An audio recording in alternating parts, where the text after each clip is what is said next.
This channel does not promote any violent, harmful, or illegal activities. All content provided by this channel is meant for an educational purpose only. Brought to you by V-Guard, co-powered by Sensodyne O Bhimal, বলো কথা Keshari. Associate sponsor Ultratech Cement.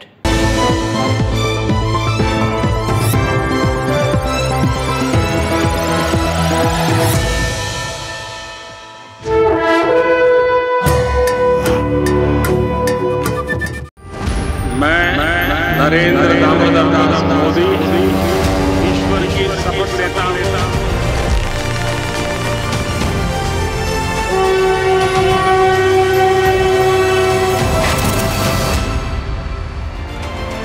নমস্কার, টিভি9 বাংলায় আপনাদের প্রত্যেককে স্বাগত। শুরু করছি super prime time. Lima রয়েছে আপনাদের সঙ্গে, আর এই মুহূর্তে আমাদের প্রত্যেকের গোটা দেশের নজর ছিল দিল্লির দিকে। ফের একবার দিল্লির মসনদে নরেন্দ্র মোদী, তৃতীয়বার প্রধানমন্ত্রী পদে শপথ নিলেন নরেন্দ্র মোদী। রাজকীয় সমারোহে বিশ্বের নজর ছিল দিল্লির দিকে। মোদীর মন্ত্রিসভায় স্থান পেলেন বাংলার দুই। শুরুতেই আমরা দিল্লিতে নজর রাখবো। এই মুহূর্তে রাজা চট্টোপাধ্যায় সরাসরি রয়েছে নয়াদিল্লি থেকে। রাজা, ঐতিহাসিক মুহূর্ত, এক ঐতিহাসিক মুহূর্তে সাক্ষী থাকলে তুমিও রাজা। কতটা তাৎপর্যপূর্ণ আর কতটা ঐতিহাসিক হলো আজকের দিনটা? দেখো, ফলাফল যাই হোক না কেন, এটা ঠিক যে বিজেপির আগের থেকে আসন সংখ্যা অনেক কমেছে। বিজেপি একা ম্যাজিক ফিগার ছোঁয়নি, কিন্তু আলটিমেটলি গোলটা যে করে সেই হয় প্রধান, মানে তাকে নিয়েই মাতামাতি হয়। সুতরাং আজকে তো শাসক পক্ষকে নিয়ে এবং সরকারকে নিয়েই মাতামাতির দিন। গোটা দেশ আজকে তাকিয়েছিল রাইসিনা হিলসে। সেখানে মহা সমারোহে আমরা 8,000 বলছিলাম, পরে জানতে পারলাম সংখ্যাটা আরও বেশি। মানে সমস্ত অতিথি মিলালে 8,000-এর বেশি, প্রায় 9,000 অতিথির মাঝখানে নরেন্দ্র মোদী তৃতীয় দফায় প্রধানমন্ত্রী হিসেবে শপথ নিলেন। এবং এই রেকর্ড কিন্তু এর আগে একমাত্র পণ্ডিত জওয়াহরলাল নেহরু ছিল। যদিও তৃণমূল কংগ্রেসের মতো দল বলছে যে এই সরকারটা অনৈতিকতার ভিত্তিতে তৈরি হচ্ছে এবং যারা শরিক তারা আদৌ থাকবেই না, সুতরাং সরকার টিকবে না। সেটা আর একটা ভিন্ন বিতর্ক। আজকে এই মহা সমারোহে আমরা কতগুলো চমক দেখতে পেলাম। যেমন বাংলা থেকে সুকান্ত মজুমদার, অনেকেই প্রত্যাশা করেননি যে রাজ্য সভাপতিকে করে দেওয়া হবে মন্ত্রী, তিনি মন্ত্রী হলেন। আমরা শান্তনু ঠাকুরের কথা জল্পনায় ছিল, সুকান্তর নামটা এতটা জল্পনায় ছিল না, শান্তনু ঠাকুরের নাম জল্পনায় ছিল। কিন্তু যেটা বড় চমক, যে সর্বভারতীয় বিজেপি সভাপতি জেপি নাড্ডা, জগৎপ্রকাশ নাড্ডা, যেটা টিভি9 বাংলা আজকে বেলা 12:57 ব্রেক করেছিল যে জগৎপ্রকাশ নাড্ডার নাম। কারণ তিনি যখন নরেন্দ্র মোদীর বাড়িতে আজকে যখন ক্লাস নেওয়া হচ্ছে আগামী 100 দিন কীভাবে সরকার চলবে, এই অ্যাপ্রোচ রোডম্যাপ যখন নরেন্দ্র মোদী ব্যাখ্যা করছেন, ঠিক তার পাশেই বসেছিলেন জেপি নাড্ডা। জেপি নাড্ডার ওই বৈঠকে কিন্তু থাকার এমনিতে কথা নয়, যদিও বিজেপি সভাপতি তিনি যেতেই পারেন, কিন্তু ওই ক্যাবিনেট, যেটা নতুন ক্যাবিনেট, তার বৈঠক, যারা ভাবি মন্ত্রী, ওই বৈঠকে না থাকলেও চলতো। ফলে দেখেই কোথাও একটা আমাদের মাথায় স্ট্রাইক করে যে নাড্ডা সাহেব ওখানে কেন। খুব ইম্পর্টেন্ট একটা পয়েন্ট তুমি বললে রাজা। তুমি সেই ঐতিহাসিক মুহূর্তের কথা যখন বলছো, একটু আমরা ফিরে দেখি কয়েক মুহূর্তের আগের ছবিটা, ঠিক সেই মুহূর্ত যখন শপথ নিলেন প্রধানমন্ত্রী। मैं नरेंद्र दामोदर दास मोदी ईश्वर की शपथ लेता हूं कि मैं विधि द्वारा स्थापित भारत के संविधान के प्रति सच्ची श्रद्धा और निष्ठा रखूंगा। मैं भारत की प्रभुता और अखंडता अक्षुण्ण रखूंगा। मैं संघ के प्रधानमंत्री के रूप में अपने कर्तव्यों का श्रद्धापूर्वक और शुद्ध अंतःकरण से निर्वहन करूंगा। আমরা সেই মুহূর্তের ছবিটা, সেই মুহূর্তের কথাগুলো, শব্দগুলো আরো একবার আপনাদেরকে শোনালাম এবং আবারও আমরা চলে যাব দিল্লিতে, কারণ আমাদের প্রতিনিধি, অপর প্রতিনিধি জ্যোতির্ময় কর্মকার আমাদের সঙ্গে রয়েছে। জ্যোতির্ময়, আজকে আমরা দেখলাম চাঁদের হাট, যখন তৃতীয়বার প্রধানমন্ত্রী পদে নরেন্দ্র মোদী শপথ নিলেন, তখন আমরা অন্যান্য রাষ্ট্রের প্রধানদেরও দেখতে পেলাম, তারা উপস্থিত ছিলেন। আচ্ছা জ্যোতির্ময়, আজকের এই শপথ অনুষ্ঠান, তারা যেখানে উপস্থিত ছিলেন, বহির্বিশ্বের কাছে কি বার্তা গেল?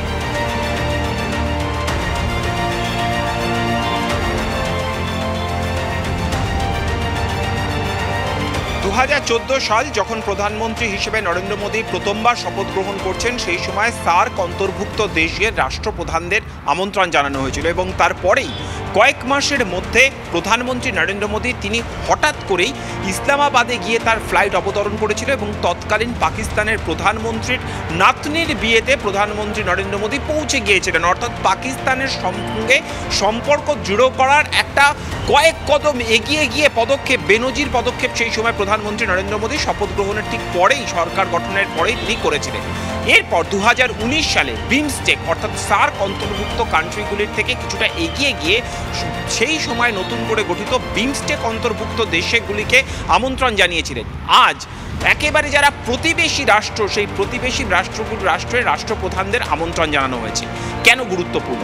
অবশ্যই প্রথমেই আমাদের মালদ্বীপ নিয়ে আলোচনা করে নিতে হবে এবং তাহলে এর রাজনৈতিক এবং কূটনৈতিক গুরুত্বটা কোন পর্যায়ে তা আমাদের সামনে স্পষ্ট হবে। যেটা গুরুত্বপূর্ণ বিষয়, মালদ্বীপের সঙ্গে ভারতের কূটনৈতিক সংঘাত আমরা দেখেছি কয়েক মাস আগেই শিরোনামে উঠে এসেছিল। তার কারণ বরাবরই দেখা যায় যে মালদ্বীপ তারা ভারতের ওপর বিভিন্ন ক্ষেত্রে নির্ভরশীল, কিন্তু চীনের প্রভাব ক্রমশ বেড়েছে এবং ভারতের সঙ্গে একটা বৈরিতা সম্পর্ক, তাদের দেশের অভ্যন্তরীণ রাজনীতির পাঠ বেশ কিছুটা পট পরিবর্তনের ফলে সরাসরিভাবে দেখতে পাই যে নয়াদিল্লির সঙ্গে তারা সংঘাতে চলে আসে। সেই সংঘাতের পরেও কিন্তু আজ মালদ্বীপের রাষ্ট্রপ্রধান তিনি নয়াদিল্লির মাটিতে নেই, শুধুমাত্র তিনি প্রধানমন্ত্রী নরেন্দ্র মোদীর শপথ গ্রহণ অনুষ্ঠানে এসেছেন। অর্থাৎ কোথাও এই প্রতিবেশী রাষ্ট্রগুলোর মধ্যে একটা কূটনৈতিক চালে জয়ের মধ্যে দিয়েই প্রধানমন্ত্রী নরেন্দ্র মোদী তার ইনিংস শুরু করতে চলেছেন। অন্তত আন্তর্জাতিক সম্পর্কের নিরিখে সেটা কিন্তু স্পষ্টভাবে বোঝা গেল, এই মুহূর্তে দাবি করা হচ্ছে। আরেকটি বিষয় গুরুত্বপূর্ণ, যে কোনো দেশের তারা আর্থিক সামাজিক অগ্রগতির সঙ্গে অন্যতম বা অত্যন্ত সুগভীরভাবে আষ্টেপৃষ্ঠে জড়িয়ে থাকে তার প্রতিবেশী রাষ্ট্রগুলোর সঙ্গে তার কি সম্পর্ক, সেই বিষয়টি তার একদম খুব গুরুত্বপূর্ণ বিষয়গুলো তুমি তুলে অনেক ধন্যবাদ জ্যোতির্ময়। অবশ্যই আমরা পরবর্তীতে এই বিষয়গুলো নিয়ে আলোচনা করব। রাজাকে অনেক ধন্যবাদ, জ্যোতির্ময় ধন্যবাদ। আর আজকে আমরা পেলাম বাংলার দুই কেন্দ্রীয় মন্ত্রীকে, মোদীর মন্ত্রিসভায় স্থান পেলেন। প্রথমবার মন্ত্রিসভায় জায়গা পেলেন বিজেপির রাজ্য সভাপতি ও বালুরঘাটের সাংসদ সুকান্ত মজুমদার। ফের মন্ত্রিসভায় জায়গা পেলেন বনগাঁর সাংসদ শান্তনু ঠাকুর। বালুরঘাটে উচ্ছ্বাস, বনগাঁয় আনন্দ। পূর্ণমন্ত্রী পাবে না বাংলা, প্রশ্ন তুলছে রাজনৈতিক মহল। ফের মসনদে মোদী, বাংলা পেল দুই মন্ত্রী। প্রথমবার মোদীর মন্ত্রিসভায় জায়গা পেলেন সুকান্ত মজুমদার, ফের কেন্দ্রীয় মন্ত্রী হলেন শান্তনু ঠাকুর।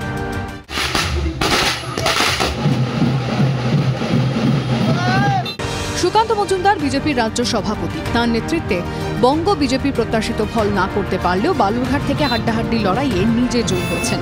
তার মন্ত্রিত্ব লাভের খবর পৌঁছতেই বালুরঘাটে শুরু হয় উচ্ছ্বাস।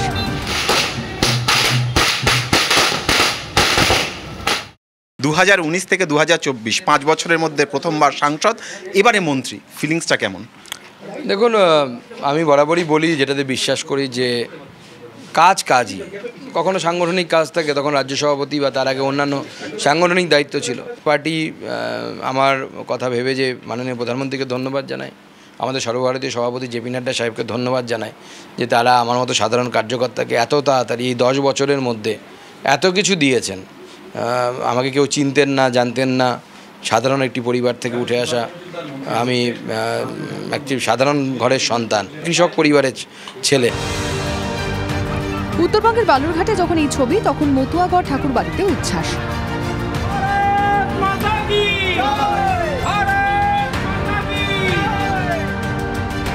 গতবার জাহাজ মন্ত্রকের দায়িত্ব পেয়েছিলেন বনগাঁর সাংসদ শান্তনু ঠাকুর, এবারও তার জায়গা হলো মোদীর মন্ত্রিসভায়।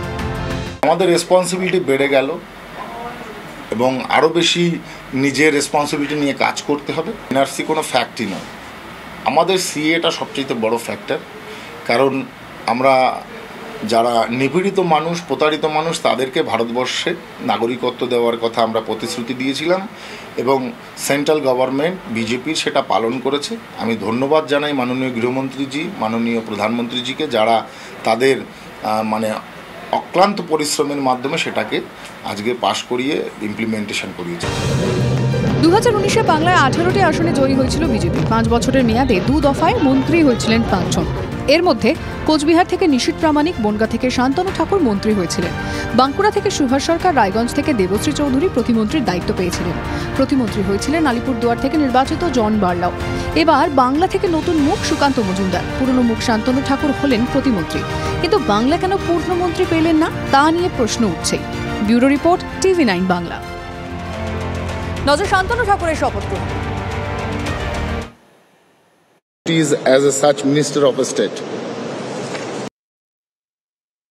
that I will bear true faith and allegiance to the Constitution of India as by law established, that I will uphold the sovereignty and integrity of India, that I will faithfully and conscientiously discharge my duty as a Minister of State for the Union, and that I will do right to all manner of people in accordance with Constitution and the law, without fear or favor, affection or ill will.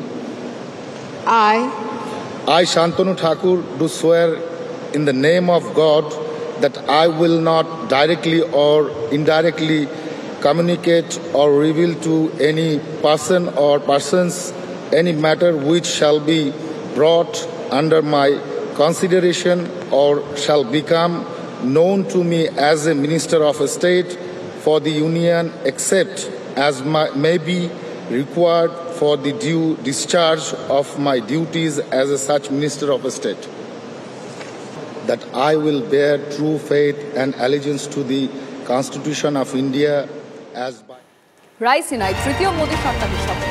উচ্ছ্বাস কলকাতার মুরলীধর সেন লেনে রাজ্য বিজেপির সদর কার্যালয়।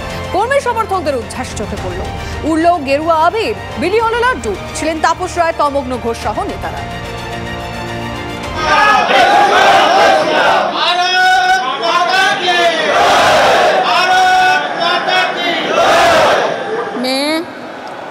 मैं नरेंद्र दामोदर दास मोदी संघ के प्रधानमंत्री के रूप में अपने कर्तव्यों का श्रद्धापूर्वक और शुद्ध अंतःकरण से निर्वहन करूंगा। जय श्री राम।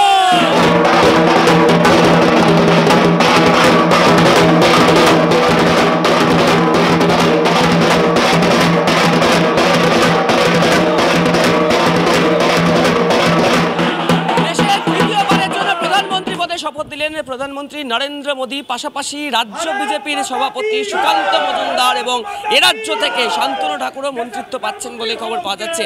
একদিকে যখন মুরলীধর সেন লেনের যে বিজেপি অফিস, সেই অফিসে বড় পর্দায় প্রধানমন্ত্রীর শপথ গ্রহণ অনুষ্ঠান চলছে, সেখানে যেমন একদিকে তাপস রায় রয়েছেন, উত্তর কলকাতা জেলা সভাপতি তমগ্ন ঘোষ, সংগঠন সম্পাদক অমিতাভ চক্রবর্তীরা রয়েছেন। খুবই আনন্দের দিন, তবে লড়াই এখনো শেষ হয়নি। 26-এ লড়াইটা শেষ হবে, লড়াই এখনো বাকি রয়েছে, কিন্তু আজকে অত্যন্ত আনন্দের দিন। ভারতবর্ষকে এগিয়ে নিয়ে যাওয়ার জন্য যেভাবে মোদিজির হাত ধরে অগ্রগতি হয়েছে, সেটা আরও ত্বরান্বিত হবে। ভীষণ আনন্দের, খুবই আনন্দের বিষয়, সুখের। ডক্টর সুকান্ত মজুমদার রাজ্যের দলের সভাপতি, তিনি মন্ত্রিসভায় মোদিজি তাকে গ্রহণ করেছেন। আগামী দিনে সারা ভারতবর্ষের তিনি কাজ করবেন। ইতিহাসের পাতায় স্বর্ণাক্ষরে লেখা থাকবে, জওহরলাল নেহরুর পর কোনো যদি 56 ইঞ্চের বুকের পার্টি থাকে, তা হচ্ছে আমাদের যশস্বী প্রধানমন্ত্রী নরেন্দ্র মোদী। আমাদের স্বপ্ন 3 টাইম প্রধানমন্ত্রী নরেন্দ্র মোদীজি হ্যাট্রিক প্রধানমন্ত্রী হয়েছেন, আমরা আজকে অনেক খুশি। সব মিলিয়ে 6 নম্বরের মুরলীধর সেন লেন যে বিজেপির অফিস, সেই বিজেপি অফিসের বাইরে এই মুহূর্তে উৎসবের পরিস্থিতি। ক্যামেরায় অর্ঘ্য চট্টোপাধ্যায়, অরিত্র ঘোষ, TV9 বাংলা, কলকাতা। শপথ গ্রহণ অনুষ্ঠান ঘিরে রায়সিনা হিলসে চাঁদের হাট বসেছে, কিন্তু তাৎপর্যপূর্ণভাবে গড়াজি থাকলো তৃণমূল। দিল্লিতে থাকলেও শপথ অনুষ্ঠানে গেলেন না সুদীপ বন্দ্যোপাধ্যায়, কাকলি ঘোষ, দস্তিদাররা। গতকালই মুখ্যমন্ত্রী বলেছিলেন যে আমন্ত্রণ পত্র আসেনি, আর যদিও বা আসে কেউ যাবে না। আর এও বলেছিলেন নড়বড়ে সরকার হবে। আজ একই কথা ফিরহাদের মুখে। কি বললেন? টেম্পোরারি সরকার। এখনো পর্যন্ত এনডিএ সরকারের সবটা মসৃণ চললেও খানিকটা ছন্দপতন জোটসঙ্গী প্রফুল্ল প্যাটেলের কথায়।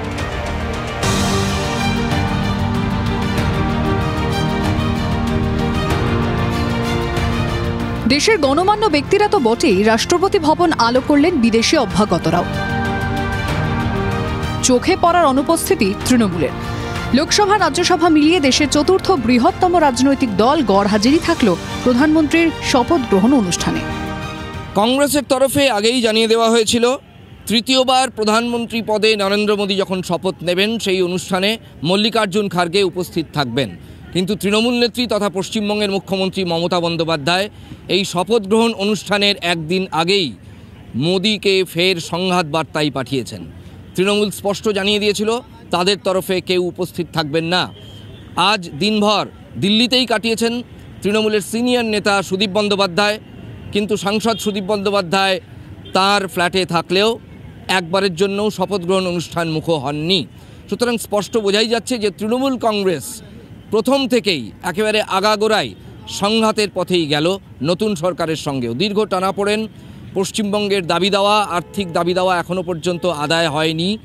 কিন্তু তৃণমূল কংগ্রেস মনে করছে যে এবার তাদের সাংসদ সংখ্যা অনেক বেশি, অর্থাৎ দিল্লির তাক্তের সঙ্গে লড়াই করার মতো যে যোগ্যতা এবং দক্ষতা প্রয়োজন তা তাদের আরও বেড়েছে।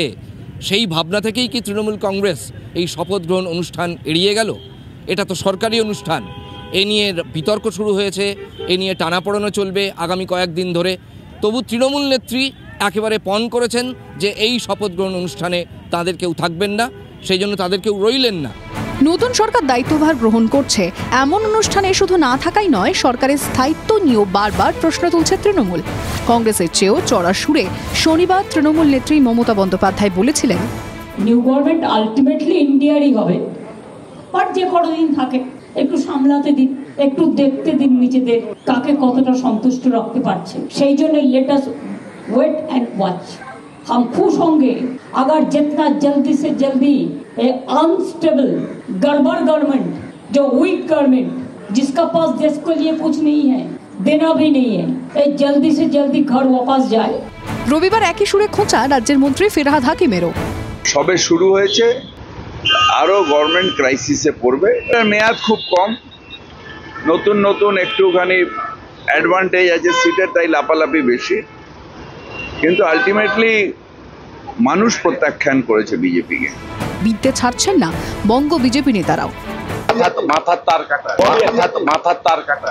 শনিবার মমতা বন্দ্যোপাধ্যায় বলেছিলেন এনডিএ সরকারের ভিতরেই অসন্তোষ রয়েছে।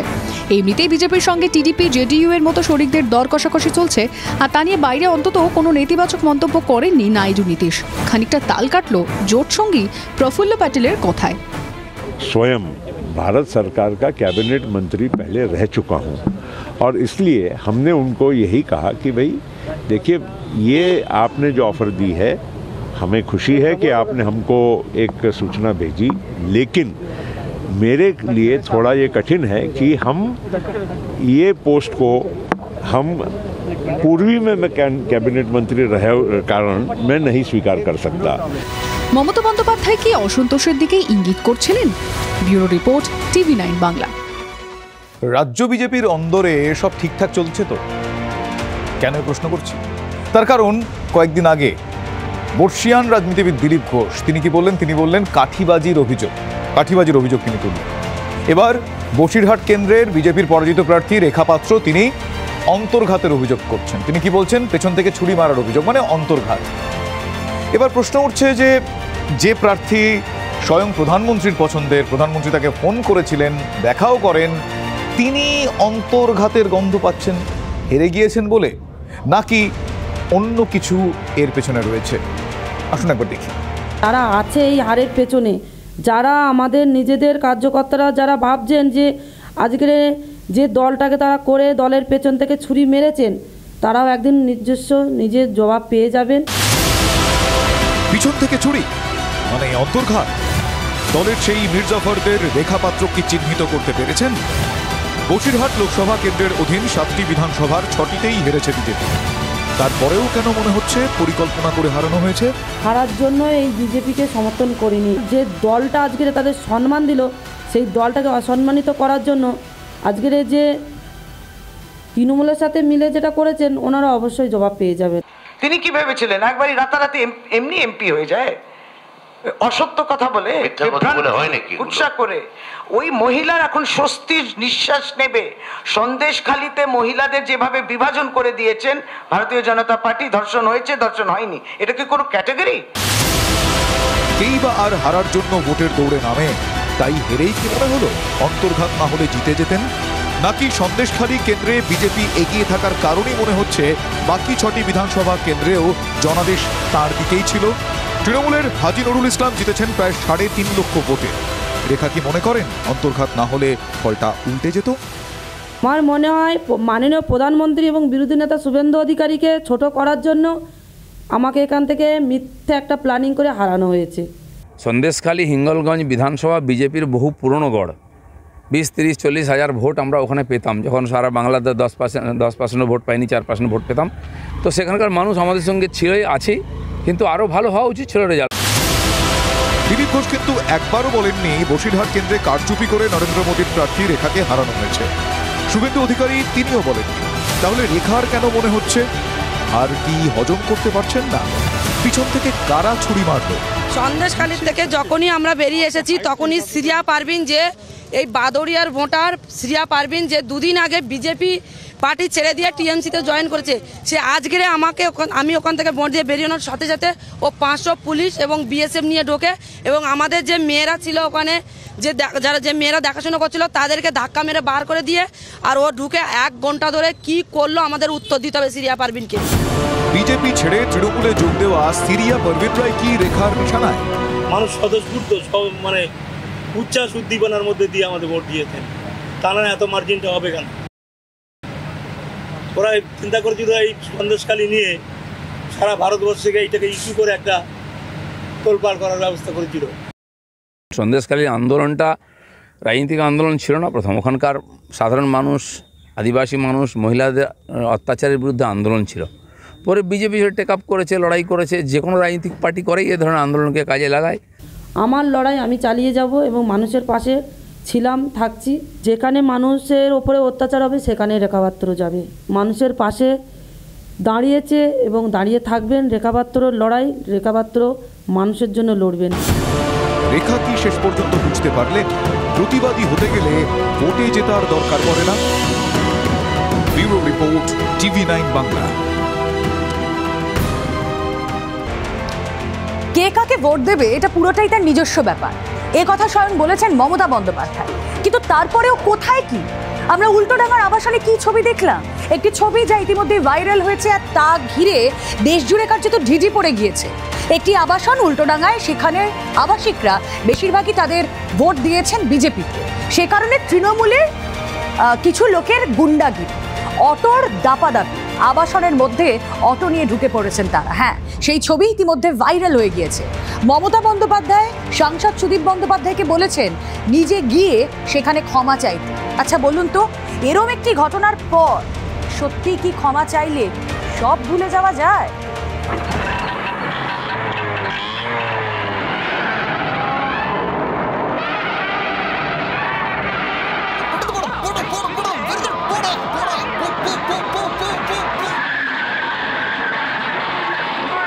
অটোক্রেসি, অটো নিয়ে দাদাগিরি, গুন্ডাগিরি। দক্ষিণী সিনেমায় হামেশাই এ ধরনের দৃশ্য দেখা যায়।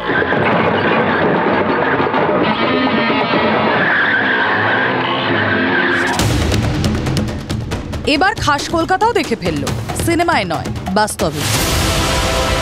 উল্টোডাঙ্গা স্টেশনের পাশেই সানসিটি আবাসন। ভোটের ফল বেরোনোর পর অসংখ্য অটো, বাইক এভাবেই ঢুকে পড়ে আবাসনের ভিতরে। এক বাসিন্দার তোলা এই ছবি এখন সোশ্যাল মিডিয়ায় ভাইরাল। অভিযোগ, তৃণমূল নয়, আবাসনের বাসিন্দাদের বেশিরভাগ ভোট বিজেপির বাক্সে পড়েছে, তাই এই রোষ। এহেন খবর শুনে রুষ্ট হয়েছেন মুখ্যমন্ত্রী মমতা বন্দ্যোপাধ্যায় স্বয়ং। বিষয়টিকে নিয়ে যথেষ্ট ক্ষুব্ধ হন তৃণমূল সুপ্রিমো মমতা বন্দ্যোপাধ্যায়। গতকাল তৃণমূলের নবনির্বাচিত সাংসদদের নিয়ে তিনি যে বৈঠক করেছেন, সেখানে কলকাতা উত্তরের সাংসদ সুদীপ বন্দ্যোপাধ্যায়কে নির্দেশ দিয়েছেন এই আবাসনের বাসিন্দাদের কাছে গিয়ে ক্ষমা চাওয়ার, এমনকি যাতে তিনি কথা বলেন যে এমন ঘটনা আর ঘটবে না, সেটাও নিয়ে যেন আশ্বস্ত করেন এখানকার বাসিন্দাদের। কারা করলো, কারা সেই বহিরাগত, কেন করলো, এই সব বিষয় সুদীপ বন্দ্যোপাধ্যায়ের কাছে তিনি উত্তর চান। শনিবার জয়ী সাংসদদের সঙ্গে বৈঠকের পরই মমতা বন্দ্যোপাধ্যায় বলেছিলেন, আজকের সভায় আমরা প্রথমে মামাটি মানুষকে ধন্যবাদ জানিয়েছি, যারা আমাদের ভোট দিয়েছেন, যারা দেয়নি সবাইকে। কে কাকে ভোট দেবে না দেবে এটা তার নিজস্ব অধিকার, কিন্তু সবাই মিলে যেন শান্তিতে ঐক্যবদ্ধভাবে বাংলা যেভাবে আগে চলছিল সেভাবেই যেন চলে। তৃণমূল সুপ্রিমো এই কথা বললেও তার নড়চড় হচ্ছে কেন? টিভি9 বাংলা মানিকতলার প্রাক্তন বিধায়ক সাধন পাণ্ডের কন্যা শ্রেয়া পাণ্ডের সঙ্গে যোগাযোগ করেছিল। ফোন ধরেননি শ্রেয়া। ফোনে পাওয়া যায়নি 3 নম্বরের বড় চেয়ারপারসন অনিন্দ রাউতকেও। 32 নম্বর ওয়ার্ডের কাউন্সিলর শান্তিরঞ্জন কুণ্ডু একবারও অভিযোগ অস্বীকার করেননি। দল যেভাবে সিদ্ধান্ত দেবে, যেভাবে নেবে আমরা সেইভাবেই আমরা সিদ্ধান্তটা মেনে নেবো, এছাড়া আর কোনো কিছু না। আমরা প্রত্যেককে বলি আপনারা ভালো থাকুন, সুস্থ থাকুন, এবং আমাদের সিএম এর নির্দেশ এবং উত্তর কলকাতার সভাপতি সুদীপ বন্দ্যোপাধ্যায় এবং সাংসদ যেইভাবে নির্দেশ দেবে সেইভাবে প্রত্যেকটা মানুষের সাথে সেইভাবে আমার মনে হয় ব্যবহার রাখা উচিত, এবং আমরা সেই ব্যবহারটা রাখার চেষ্টা করি। এটা নিশ্চিতভাবে দলে যারা নর্থ ক্যালকাটা দেখছেন তারা দেখবেন, কথা বলবেন। এটাতে আমিও ব্যক্তিগতভাবে সমর্থন করি না, দলও সমর্থন করে না। এটা আমাদের নেত্রী মমতা ব্যানার্জি পারে, সারা দেশে আর কেউ পারে না। তো আজকে যেটাই হয়ে থাকুক তার জন্য মমতা ব্যানার্জি নিজে উষ্মা প্রকাশ করেছেন, এবং আমাদের সাংসদ তথা লোকসভার দলনেতা সুদীপ বন্দ্যোপাধ্যায়কে নিজে বলেছেন এলাকার মানুষের সাথে কথা বলতে। এই সৌজন্যবোধটা তৃণমূল কংগ্রেসই দেখাতে পারে, অন্য কোনো রাজনৈতিক দল পারে না। আবাসনে ঢুকে গুন্ডাগিরির পর সৌজন্যবোধ, খোঁচা দিতে ছাড়ছে না বিরোধী শিবির। ছবিগুলোকে আমি ডিসি এসডির কাছে পাঠিয়েছিলাম এবং দেখার জন্য বলেছিলাম। পরে তিনি বলেছিলেন এরকম ধরনের কোনো ঘটনা ঘটেনি। তো আমি তাতে আশ্বস্ত হয়েছিলাম।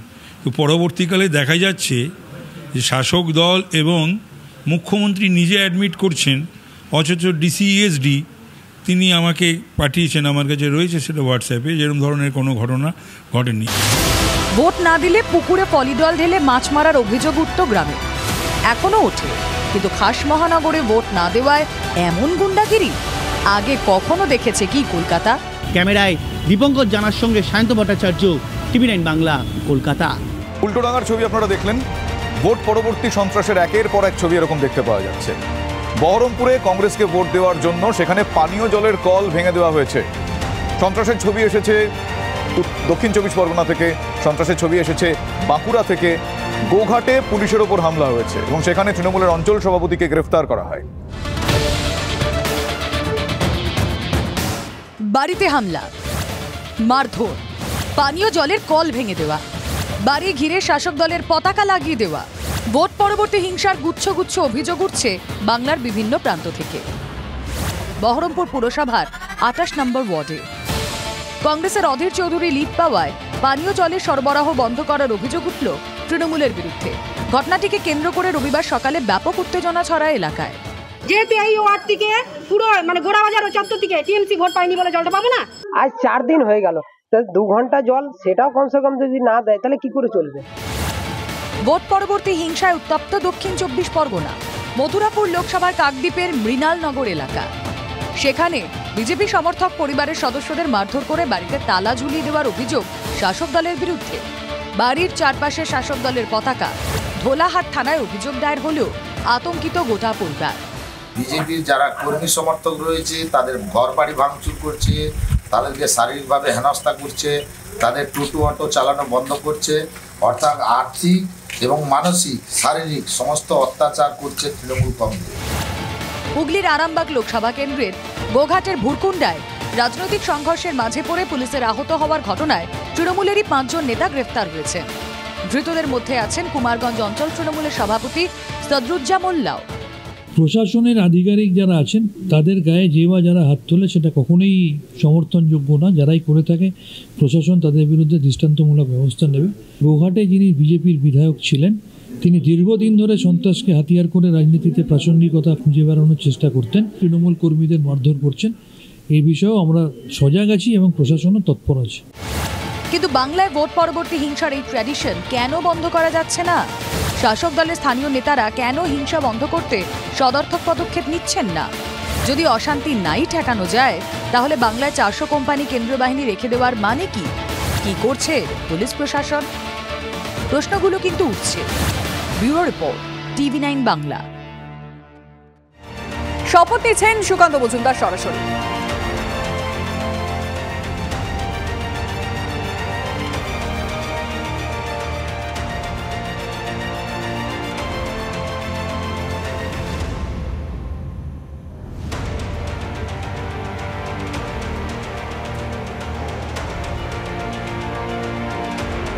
এই মুহূর্তে যে ছবি আমরা আপনাদেরকে দেখাচ্ছি দিল্লি থেকে সরাসরি, কিছুক্ষণ আগে আমরা দেখলাম শান্তনু ঠাকুর শপথ নিলেন, আর এই মুহূর্তে আমরা দেখালাম যে ছবি লাইভ সরাসরি।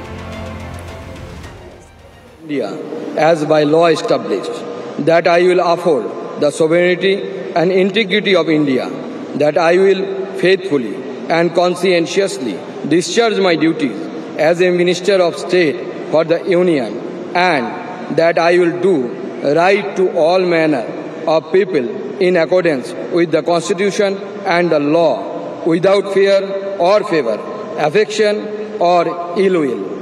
I, Shukanto Majumdar, do swear in the name of God that I will not directly or indirectly communicate or reveal to any person or persons any matter which shall be brought under my consideration or shall become known to me as a Minister of State for the Union, except as may be required for the due discharge of my duties as such Minister of State.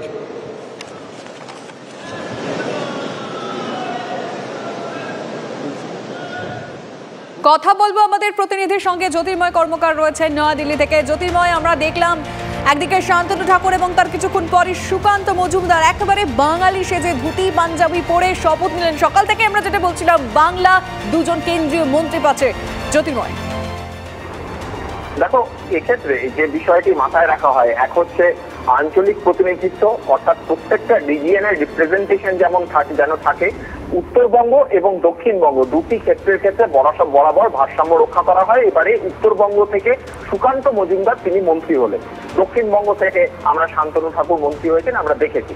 এর পাশাপাশি যেটা গুরুত্বপূর্ণ বিষয় তা হচ্ছে এবারের প্রতিকূল পরিবেশে যে সময় সুকান্ত মজুমদার তিনি নিজের সিটকে জিতিয়ে এনেছেন, অর্থাৎ গতবারের বিধানসভা নির্বাচনের নিরিখে তিনি কিন্তু যথেষ্ট পিছিয়ে শুরু করেছিলেন, কিন্তু তা সত্ত্বেও তার এই জয় সেটা তার জন্য অত্যন্ত বড় লড়াই বলেই কিন্তু রাজনৈতিক মহল ব্যাখ্যা করছে। এছাড়াও যেটা আরো বেশি নজরে আসার মতো বিষয়, 2019-এর পরেই কিন্তু শান্তনু ঠাকুর এবং সুকান্ত মজুমদার দুজন রাজনীতিতে এসছেন এবং তারপরে মাত্র কয়েক বছরের মধ্যে রাজ্য সভাপতি পদের দায়িত্ব সামলানো এবং তার পরবর্তী ক্ষেত্রে তিনি এবারে কেন্দ্রীয় মন্ত্রী হলেন। শান্তনু ঠাকুর তিনি 2019-এ প্রথমবার সাংসদ হয়েছেন, প্রথমবার রাজনীতিতে পা রেখেছেন, তারপরে তিনি কেন্দ্রীয় মন্ত্রী হয়েছেন, এবার তিনি আবার পুনর্নির্বাচিত হলেন, কেন্দ্রীয় মন্ত্রী হলেন। এটা বাংলার জন্য যেমন গুরুত্বপূর্ণ, তাদের জন্য অত্যন্ত গুরুত্বপূর্ণ ব্যক্তিগতভাবে। এর পাশাপাশি যেদিকে আমাদের নজর থাকবে, এই মন্ত্রককে ব্যবহার করে আগামী দিনে পশ্চিমবঙ্গে বিজেপির সংগঠন, বিজেপির জমিকে তারা কতটা শক্ত করতে পারে, নজর থাকবে মূলত সেদিকেই। যে খবর আমরা পাচ্ছি, এখনো পর্যন্ত তারা কোন মন্ত্রকের দায়িত্ব পাচ্ছেন সেটা স্পষ্ট নয়, কিন্তু পরপর 2-3বার প্রধানমন্ত্রী হিসেবে নরেন্দ্র মোদী শপথ নিয়েছেন, সরকার গঠন করেছেন, কিন্তু বাংলা এবারও পূর্ণমন্ত্রী পেল না। গতবার 4 জন এমওএস পেয়েছিল, এবার তারা 2 জন এমওএস পাচ্ছে, কারণ যেহেতু সংখ্যা বাংলার অনেকটা কমে গেছে এবং যেহেতু এবারে জোট সরকার অর্থাৎ শরিকি দায়বদ্ধতা রয়েছে। ধন্যবাদ জ্যোতির্ময়। 2021-এর ভোট পরবর্তী হিংসার তদন্ত চলছে এখন, তার মধ্যে আরও একটি নির্বাচন চলে গেল। 2024-এর লোকসভা নির্বাচনের পরও আমরা দিকে দিকে হিংসার ছবিটাই দেখছি। কলকাতা হাইকোর্ট যতই কড়া হোক না কেন, ববি ভোলার নয়। সেনাবাহিনীতে যাওয়ার জন্য প্রস্তুতি নিচ্ছিলেন মালদার যুবক আকমাল শেখ, কিন্তু প্রাণ গেল তার। খুন হতে হলো আকমালকে। তৃণমূলের দিকে অভিযোগের আঙুল, তবে তৃণমূল সমস্ত অভিযোগ অস্বীকার করেছে, বলছে প্রাণ দিতে হলো শুধুমাত্র কংগ্রেসের গোষ্ঠীদ্বন্দ্বের কারণে।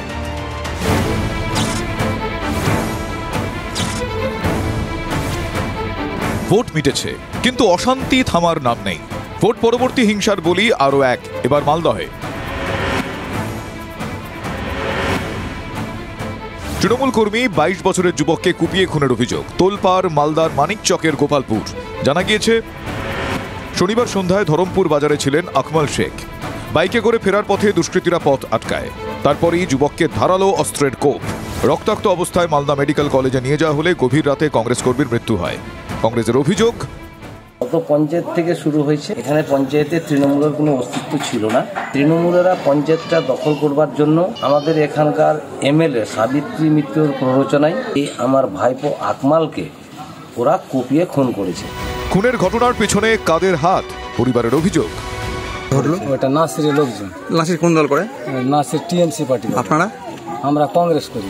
জানা গিয়েছে অভিযুক্ত মোহাম্মদ নাসির গোপালপুর অঞ্চল তৃণমূল কংগ্রেসের সভাপতি। সেনাবাহিনীতে যোগ দেওয়ার জন্য প্রস্তুতি নিচ্ছিলেন নিহত যুবক। তাকে কেন খুন? ভাইপো হিসাবে, ভাস্তে হিসাবে ও আমাদের সঙ্গে সহযোগিতায় সবসময় পাশাপাশি আছে। কংগ্রেস ভালো ফল করেছেই বলে এই আক্রোশ পোষণে ওরা এই খুনটা করছে। স্থানীয় কংগ্রেস নেতৃত্বের অভিযোগ, তৃণমূলের হয়ে এলাকায় কাজ করছে পুলিশ। মানিকচকের আইসি একটা অপদার্থ একজন অফিসার, তার পূর্ণ সমর্থন আছে বলেই এই প্রতিদিন এইরকম ঘটনা ঘটছে। যদিও কংগ্রেস কর্মী খুনে দলীয় কোন্দল দেখছেন তৃণমূল নেতারা। গোপালপুরের যে ঘটনা আপনারা বললেন, সেটা আপনারা যদি খোঁজ নিয়ে দেখেন, এটা কোনো দলীয় গোষ্ঠী কোন্দল বা দলীয় কোনো সংঘর্ষ এরকম না। এটা ওদের পারিবারিক একটি সংঘর্ষ, যে পারিবারিক সংঘর্ষ দীর্ঘ 35 থেকে 40 বছর ধরে চলছে। ভোটের পরেও অশান্তির আশঙ্কায় রাজ্যে রয়েছে কেন্দ্রীয় বাহিনী, কিন্তু তারপরও খুনোখুনির রাজনীতি চলছেই। এর কি কোনো শেষ রয়েছে? মালদা থেকে শুভতোষ ভট্টাচার্যর রিপোর্ট, TV9 বাংলা। শৃঙ্খলা নিয়ে প্রশ্ন তো উঠছেই, এরকমই ঘটনা আপনাদের জানাবো এবার। আসানসোলে আজ দুটি জায়গায় গুলি চলেছে। দুষ্কৃতীদের সঙ্গে পুলিশের গুলির লড়াইও একে বলা যায়। সোনার দোকানে ছিনতাই আর অন্যদিকে গাড়ি ছিনতাই করে নিয়ে যাওয়া। প্রশ্ন হচ্ছে, পুলিশকে যদি দুষ্কৃতীরা ভয়ই পায়, তাহলে এই ঘটনা, এই ঔদ্ধত্য কিভাবে দেখতে পাওয়া যাচ্ছে? আসানসোল কি অপরাধের মুক্তাঞ্চল? প্রকাশ্যে দিনে দুপুরে পুলিশের সঙ্গে ডাকাত দলের গুলির লড়াই। রবিবার রানীগঞ্জে দুষ্কৃতীদের বেপরোয়া দাপাদাপি দেখে আতঙ্কে এলাকাবাসী।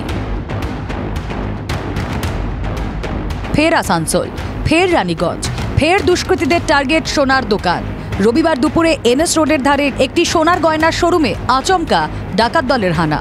অপারেশনের হারহিম করা সেই মুহূর্ত সিসি ক্যামেরায় বন্দী।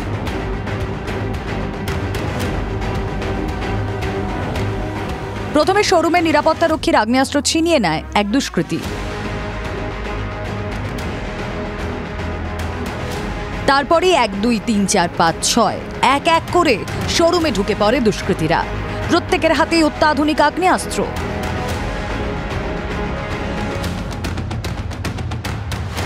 কয়েক মিনিটের অপারেশন চালিয়ে দোকান থেকে দুষ্কৃতীরা বেরিয়ে আসতেই মুখোমুখি পুলিশ বাহিনী। এরপরই শুরু পুলিশ দুষ্কৃতীদের গুলির লড়াই। এখানে একটা অফিসার ফায়ারিং করছিল, ওরা এইদিকে দিকে ফায়ারিং করছিল, অনেক রাউন্ড গুলি করেছে, অফিসার বি অনেক রাউন্ড গুলি করেছে। এর মধ্যে এনকাউন্টার শুরু হয়, ক্রস ফায়ারিং হয়, 8-10 রাউন্ড গুলি চলে দুপক্ষের মধ্যে। পুলিশ এবং ডাকাতদের মধ্যে একজন তাদের মধ্যে আহত হয়েছে। দুপক্ষের গুলির লড়াইয়ের মাঝে পড়ে যান স্থানীয়রা।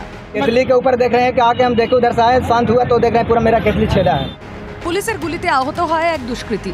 তাকে নিয়ে ঘটনাস্থল থেকে চম্পট দেয় বাকিরা। কিছুক্ষণের মধ্যেই আসানসোলের মহিশিলা কলোনিতে আরও একটি ঘটনা ঘটে। গাড়ি নিয়ে এক অনুষ্ঠানে যাচ্ছিলেন দম্পতি। অভিযোগ, মহিশিলায় তাদের 4 চাকা গাড়ি আটকায় একদল দুষ্কৃতী। বন্দুক দেখিয়ে গাড়িটি ছিনতাইয়ের চেষ্টা করে তারা। বাধা দেওয়ায় হুমকি, তারপর গুলি। তখন আমাকে বের করে নিল, বের করে আমার মেয়ে বাচ্চাকে টানা ছিল, 4 জন ছিল। আমি বাচ্চাকে তখন আমাকে শ্যুট করলো, আমার ওয়াইফ বেরিয়ে গেছে, দিয়ে ওরা দৌড়ে চলে গেলো। এখানে আরেকটা দাদারও লেগেছে, 4 জন দাঁড়িয়েছিল। একজন বলছিল লেগে আছে, তো আপনি একটু হসপিটালে ড্রপ করতেন। আমি বললাম না, ফ্যামিলি আছে, আপনি ওয়েট করুন। পুলিশের প্রাথমিক অনুমান, রানীগঞ্জে যে ডাকাত দল হামলা চালিয়েছিল তারাই আসানসোলের মহিশিলায় গাড়ি ছিনতাই করে পালাতে পারে। তবে রবিবারই প্রথম নয়। সোনার দোকান থেকে অর্থলগ্নি সংস্থা। গত কয়েক বছরে বারবার দুষ্কৃতী হামলা।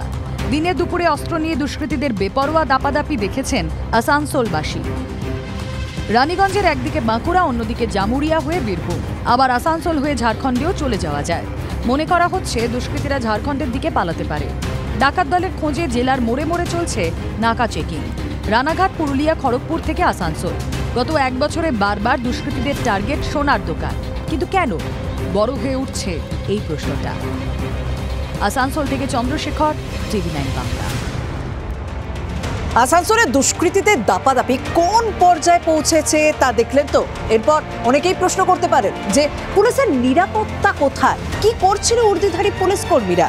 রানীগঞ্জের থানার পুলিশই বা কি করছিল? কিন্তু জানেন তো, এই 7 জনের দুষ্কৃতী দলকে অসম লড়াইয়ে ফেলে দিয়েছে একজন, যাকে দেখলে আপনারা বলতেই পারেন ওয়ান ম্যান আর্মি। রানীগঞ্জে সোনার দোকানে দুষ্কৃতী হামলার এই ছবি দেখে রবিবার শিউরে উঠেছে গোটা বাংলা, কিন্তু অ্যাকশন যে আরও বাকি।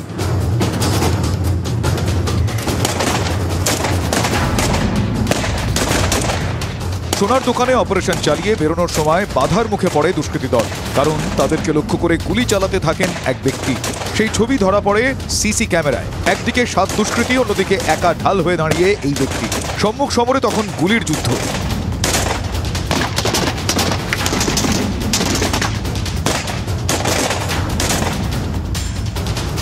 রবিবার দুপুরে এনএস রোডের ধারে সোনার দোকানে যখন তাণ্ডব চালাচ্ছিল দুষ্কৃতী দল, সেই সময় ঘটনাস্থলে ব্যক্তিগত কাজে উপস্থিত ছিলেন মেঘনাথ মণ্ডল।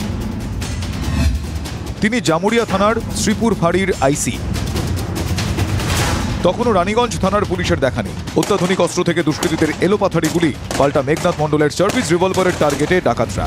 প্রাণের ভয় না করে, জমি না ছেড়ে শেষ পর্যন্ত 7 দুষ্কৃতীর বিরুদ্ধে একাই লড়ে গিয়েছেন শ্রীপুর ফাঁড়ির আইসি মেঘনাথ মণ্ডল। তারই গুলিতে আহত হয় এক দুষ্কৃতী। শেষ পর্যন্ত বাধার মুখে পড়ে রক্তাক্ত হয়ে কোনো মতে 2টি মোটর বাইকে 7 দুষ্কৃতী এলাকা ছাড়ে। তখনও বাইকের পিছনে ধাওয়া করেন মেঘনাথ মণ্ডল।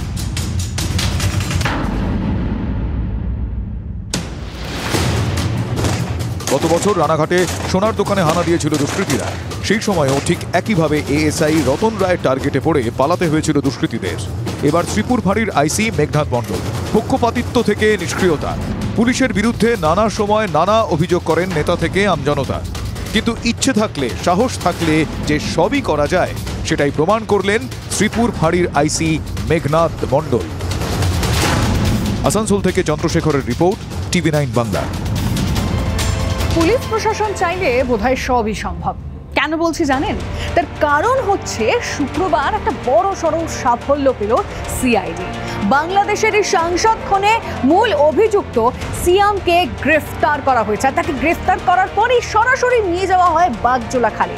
বাগজোলা খালে তাকে নিয়ে যাওয়ার পরই বেশ কিছু হাড়গোড় উদ্ধার হয়েছে। আর সেই হাড়গোড় বাংলাদেশের সাংসদের বলেই অনুমান করছে প্রশাসন। এখন এরপর ডিএনএ প্রোফাইলিং হলেই কনফার্ম হয়ে যাওয়া যাবে যে সেই হাড়গোড় বাংলাদেশের সাংসদের। নিউ টাউনের অভিজাত আবাসনে সাংসদ আনোয়ারুল আজিম খুনের নৃশংসতার খবরে শিউরে উঠেছে সারা বাংলা। কিন্তু সেই খুনের কিনারা করতে গিয়ে বারবারই থমকাতে হয়েছে তদন্তকারীদের।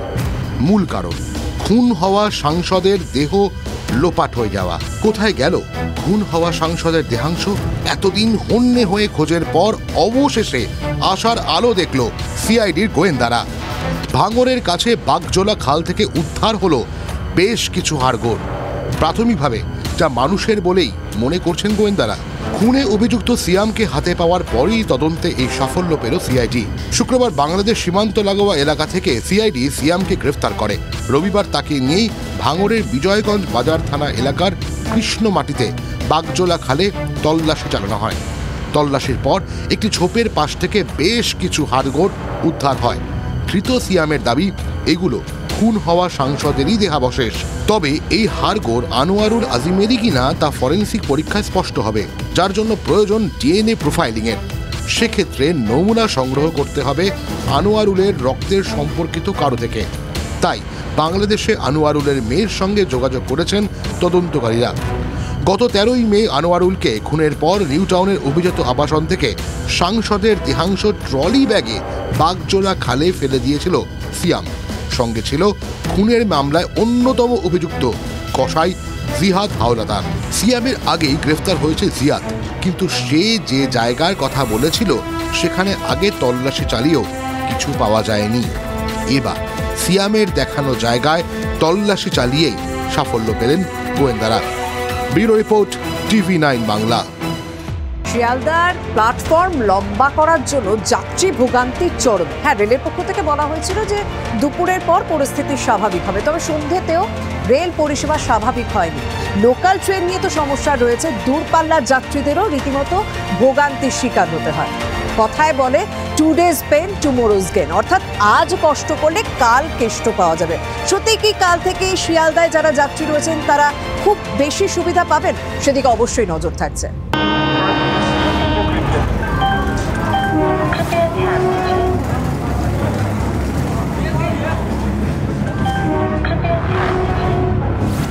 ভোগান্তির শুরু বৃহস্পতিবার মধ্যরাত থেকে। শুক্রবার থেকে একের পর এক ট্রেন বাতিল, যাত্রাপথ বদল বহু ট্রেনের। বাতিল হওয়া ট্রেনের তালিকাও ঠিকঠাক প্রকাশ না হওয়ায় আরও চরমে ওঠে যাত্রী ভোগান্তি। ভিড় ট্রেনের ঝুঁকির সফরে এড়ানো যায়নি যাত্রী মৃত্যু। রেলের বিরুদ্ধে 3 দিনে বেশ কয়েকবার যাত্রীদের ক্ষোভের মুখে পড়ে রেল কর্তৃপক্ষ। তবে শিয়ালদায় সব ধৈর্যের বাঁধ ভাঙে রবিবার। সকালেই স্টেশন চত্বরে চলে ভাঙচুর। বিক্ষোভে ফেটে পড়েন মূলত দূরপাল্লা ট্রেনের যাত্রীরা। দীর্ঘক্ষণ স্টেশনে অপেক্ষা করার পরেও ট্রেনের দেখা না পেয়ে অসহ্য ভ্যাপসা গরমে নাজেহাল হয়ে বিক্ষোভ শুরু করেন তারা। স্টেশনের অনুসন্ধান কেন্দ্রের কাছে গিয়ে ভাঙচুর শুরু করেন। অনুসন্ধান কেন্দ্রের বাইরের কাঁচ ভেঙে ফেলা হয়। অনুসন্ধান কেন্দ্রে কর্মরত কয়েকজন রেলকর্মী আহত হন। যাত্রী বিক্ষোভ চরমে পৌঁছানোয় লাঠি চার্জ করে আরপিএফ। রবিবার দুপুর 2টো থেকে পরিষেবা স্বাভাবিক হয়ে যাবে বলে রেল জানিয়েছিল, কিন্তু কাজ শেষ হওয়ায় বেলা 12টা থেকেই 1 থেকে 5 নম্বর প্ল্যাটফর্মে পরিষেবা শুরুর কথা ঘোষণা করা হয়। যদিও তারপরেও পরিস্থিতি স্বাভাবিক হয়নি। আমরা সেই 3টে সাড়ে 3টে থেকে দাঁড়িয়ে আছি, বলছে এই আসবে আজ আসবে, কিন্তু কোনো আপডেট নাই। এখন বলছে কোনো ঠিক নেই কখন আসবে, কোনো টাইম দিতে পারছে না। আবার একজন ম্যাডাম বলছে আপনি টিকিট ক্যান্সেল করে দিন। এটা কোন যুক্তিপূর্ণ কথা?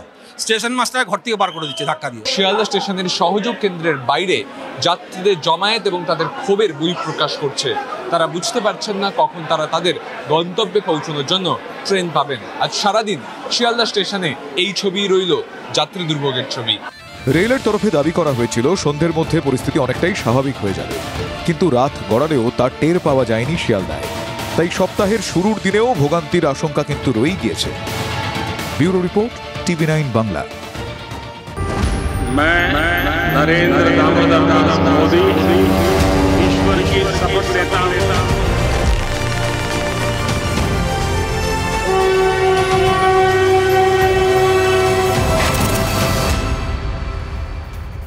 ফের একবার দিল্লির মসনদে নরেন্দ্র মোদী। নতুন মন্ত্রিসভায় বঙ্গ বিজেপির 2 নেতা। নরেন্দ্র মোদীর তৃতীয় মন্ত্রিসভায় জায়গা পেলেন সুকান্ত মজুমদার, শান্তনু ঠাকুর। দ্বিতীয়বার মন্ত্রী হলেন বনগাঁর বিজেপি সাংসদ শান্তনু ঠাকুর। প্রথমবার কেন্দ্রীয় মন্ত্রী হলেন বালুরঘাটের জয়ী বিজেপি প্রার্থী সুকান্ত মজুমদার।